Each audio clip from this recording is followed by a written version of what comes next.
আসসালামু আলাইকুম। সবাইকে ঈদে মিলাদুন নবীর রুহানি শুভেচ্ছা জানাচ্ছি। আজকের এই দিনে রাসূল সাল্লাল্লাহু আলাইহি সাল্লাম পৃথিবীতে আগমন করেন। রাসূলুল্লাহ সাল্লাল্লাহু আলাইহি সাল্লামের জন্ম মানব জাতি এবং শুধু মানব জাতি নয়, সমগ্র সৃষ্টিকুলের জন্য অত্যন্ত সৌভাগ্যের একটি ঘটনা। কারণ রাসূলুল্লাহ সাল্লাল্লাহু আলাইহি সাল্লাম তার সমগ্র জীবনব্যাপী যেই বৈপ্লবিক কর্মকাণ্ড সাধন করেছেন, সেই বিপ্লবের মধ্য দিয়ে আল্লাহ তাআলা মানব জাতির ভাগ্যকে পরিবর্তন করেছেন এবং আমাদের জন্য এমন একটি জীবন ব্যবস্থাকে পরিপূর্ণ করেছেন যেটা নিয়ামত দ্বারা পরিপূর্ণ এবং যেখানে মানুষের সামগ্রিক জীবন যাপনের জন্য যা কিছু অধিকার, যা কিছু কর্তব্য এবং যে সম্মান প্রয়োজন তার সব কিছুকেই পরিগ্রহ করে এই জীবন বিধান।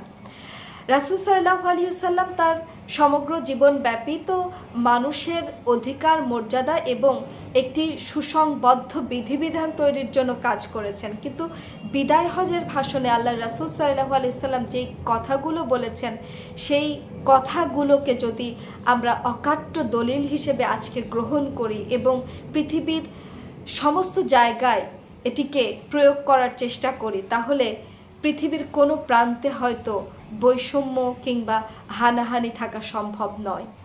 আল্লাহ রাসূল সাল্লাল্লাহু আলাইহি সাল্লাম বিদায় হজের ভাষণের শুরুর দিকেই বলেছেন যে তোমাদের জন্য পরস্পরের রক্ত এবং সম্পদকে হারাম করা হয়েছে, নিষিদ্ধ করা হয়েছে। তোমরা চাইলেই একজনের রক্তকে তোমাদের ফিতরাতের প্রবৃত্তির ইচ্ছা অনুযায়ী রক্ত ঝরাতে পারো না। একজনকে পছন্দ হচ্ছে না বা তার কোনো ভুলের কারণে নিজের মতো করে তার রক্ত ঝরার, তার প্রাণকে সংশয়ের মধ্যে ফেলার অধিকার কারো নেই।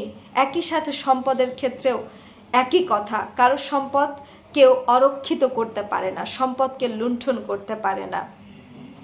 রাসূল সাল্লাল্লাহু আলাইহি সাল্লাম স্বামী স্ত্রীর সম্পর্কের ব্যাপারে বলেছেন যে স্ত্রীদেরকে ভয় পাও, কারণ তোমরা আল্লাহর কালামকে সাক্ষী রেখে পরস্পরের আমানত গ্রহণ করেছো, অর্থাৎ এই আমানতদারিতার ব্যাপারে সদা সতর্ক থাকার কথা বলেছেন। এবং আজকের পৃথিবীর দিকে তাকালে আমরা যেই ধরনের যত প্রকার বৈষম্য দেখি, যত প্রকার বিষয়কে সামনে রেখে একজন মানুষ আরেকজন মানুষকে অধীনস্থ মনে করতে পারে, একজন মানুষ আরেকজন মানুষের ওপর শোষণ করতে পারে, একজন মানুষ আরেকজন মানুষকে মানবতার জীবনের দিকে ঠেলে দিতে পারে, তার সমস্ত কিছুকে আল্লাহর নবী বিদায় হজের ভাষণের মাধ্যমে নাকচ করেছেন।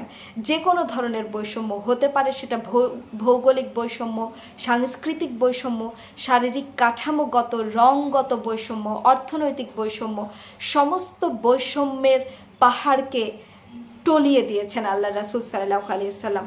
আজকে যদি আমরা সেই বিষয়গুলোকে মেনে চলে অনুসরণ করি, তাহলে পৃথিবীর কোনো প্রান্তে কোনো ধরনের বৈষম্য থাকার কথা না। আজকে আমরা বলছি যে এটা কোন ইসলাম, যেই ইসলাম মানলে পৃথিবীতে শান্তি আসতে পারে, এই কথা তো আমরা বলছি।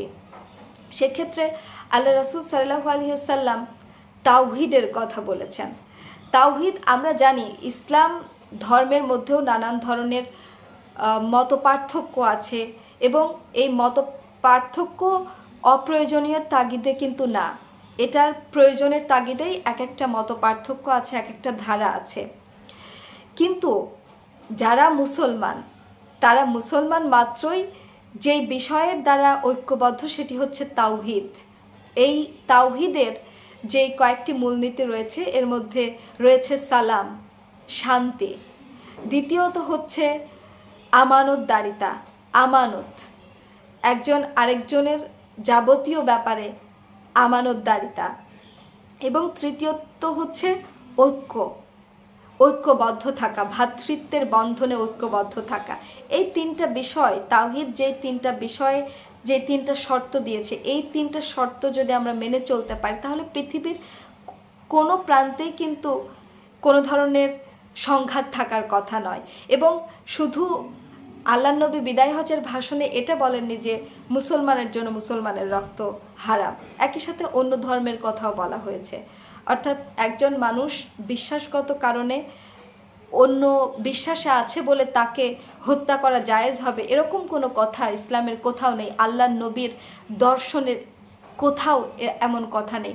বরং বলা হয়েছে একজন মানুষ যখন মুসলমান হয় তার দায়িত্ববোধের মধ্যে প্রথম যেটি থাকবে সেটি হচ্ছে অন্যের পাশের যারা রয়েছে অন্য মানুষ, সে তার বিশ্বাস, সে তার সম্পদের অধিকার, সে তার বংশের ধারাবাহিকতা বজায়ের অধিকার তার থেকে পাবে, একজন মুসলমানের থেকে পাবে। তো একজন মানুষ যখন নিজেকে মুসলমান দাবি করবে তখন সে তার পাশের জনের এই অধিকারগুলো বজায় রাখবে। এই অধিকার সমুন্নত রাখার জন্য তার যা কিছু করা দরকার সে সেই দায়িত্ব পালন করবে। এবং আজকে আমরা বিদায় হজের ভাষণের কথা বলছি। বিদায় হজের ভাষণ বললেই আমাদের সামনে একটা ইউটোপিয়া ভেসে ওঠে, যেটা হয়তো বাস্তব কিছু না। আমরা বলি বড় বড় ভাষণের কথা। আল্লাহ রাসূল সাল্লাল্লাহু আলাইহি ওয়াসাল্লাম কতটা ভ্রাতৃত্বকে গুরুত্ব দিয়েছেন, আল্লাহ রাসূল সাল্লাল্লাহু আলাইহি ওয়াসাল্লাম কতটা মানুষের জান সম্পদকে গুরুত্ব দিয়েছেন, সেটা আমরা মক্কা বিজয়ের পরিপ্রেক্ষিতে দেখতে পাই। এই মক্কার অধিবাসীরা কুরাইশরা কি পরিমাণ অত্যাচারের মধ্য দিয়ে রাসূল সাল্লাল্লাহু আলাইহি ওয়াসাল্লাম এবং তার সঙ্গী সাথীদেরকে জর্জরিত করেছিল সেটা আমরা জানি। এরপর আল্লাহ রাসূল সাল্লাল্লাহু আলাইহি ওয়াসাল্লাম যখন বিজয়ী বেশে মক্কায় প্রবেশ করেন তখন ইসলামের পতাকা তুলে দেন সাদ বিন উবাদার হাতে। তখন ইসলামের ঝান্ডা হাতে নিয়ে সাদ বিন উবাদা বলছিলেন যে আজকে মক্কাবাসীদের উপর প্রতিশোধ নেয়ার দিন, আজকে মক্কাবাসীর রক্ত হালাল আমাদের জন্য এবং আজকে যুদ্ধের দিন। তখন এই কথা শুনে আল্লাহ রাসূল সাল্লাল্লাহু আলাইহি ওয়াসাল্লাম তার কাছ থেকে ইসলামের ঝান্ডা কেড়ে নেন এবং আলী রাদিয়াল্লাহু আনহুর কাছে দেন এবং তিনি বলেন যে আজকে হচ্ছে শান্তি প্রতিষ্ঠার দিন, আজকে দয়া দেখানোর দিন এবং আজকে ক্ষমার দিন। এবং রাসূল সাল্লাল্লাহু আলাইহি ওয়াসাল্লাম সংঘাতকে কিভাবে আখলাকের সাথে প্রতিহত করেছেন সেটা তার সমগ্র জীবনব্যাপী কিন্তু আমরা দেখতে পাই। আল্লাহ রাসূল সাল্লাল্লাহু আলাইহি ওয়াসাল্লাম কাউকে গভর্নর হিসেবে কোনো সাহাবীকে গভর্নর হিসেবে নিযুক্ত করেছেন, কোনো সাহাবীকে করেননি। যাদেরকে করেননি তারা এসে বলেছেন যে কেন করা হয়নি।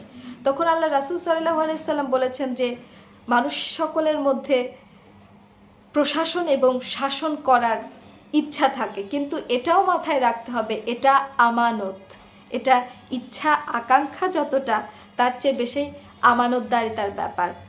এমন যেন না হয় হাসরের ময়দানে এই দায়িত্ব যেটা পাওয়ার জন্য আজকে আমরা লোলুপ হয়ে উঠেছি, সেই দায়িত্ব যেন আমাদেরকে হাসরের মাঠে এটা না মনে করায় যে এটা আজকে আমাদের গলার কাটা হয়ে দাঁড়াচ্ছে। আল্লাহ রাসূল সাল্লাল্লাহু আলাইহি ওয়াসাল্লাম সমগ্র জীবনব্যাপী মানবতার জন্য মানুষের সম্মান, অধিকার, মর্যাদা, একজন মানুষ সে নারী কি পুরুষ, সে দেখতে কেমন, সে কোন ধর্মের, এ সমস্ত কিছুর তোয়াক্কা না করে একজন মানুষকে কেবল মানুষ হিসেবে মর্যাদা দেওয়ার যে মূল্যবোধ, সেই মূল্যবোধ শিক্ষা দিয়েছেন। আমরা এই মূল্যবোধকে সামনে রেখেই নতুন পৃথিবী, নতুন সভ্যতা গড়ে তোলার জন্য আমাদের জায়গা থেকে ভূমিকা পালন করব ইনশাআল্লাহ।